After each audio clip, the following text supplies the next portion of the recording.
வணக்கம் நேயர்களே, AQSC group YouTube சேனலுக்கு உங்களை அன்புடன் வரவேற்கிறோம். தினசரி விவசாய பொருள் விலை நிலவரங்களை தெரிந்து கொள்ள இந்த சேனலை சப்ஸ்கிரைப் செய்து பெல் பட்டனை பிரஸ் பண்ணிக்கங்க.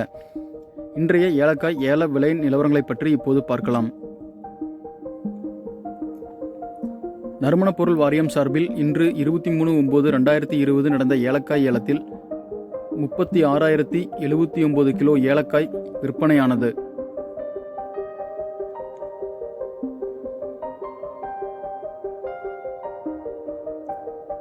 ஏலத்தில் சராசரி விலை கிலோ ஒன்றிற்கு 1,505 ரூபாய் 23 காசுகளுக்கும், உயர்ந்த தரம் 1,904 ரூபாய்க்கும் வர்த்தகமானது. தொடர்ந்து இதுபோன்ற விவசாய தகவல்கள், அரசு திட்டங்கள் மற்றும் மானியங்கள் பற்றி தெரிந்து கொள்ள இந்த சேனலை சப்ஸ்கிரைப் செய்யுங்கள். உங்கள் நண்பர்களுக்கும் சேனலை ஷேர் செய்யுங்கள், லைக் செய்யுங்கள். நன்றி, வணக்கம்.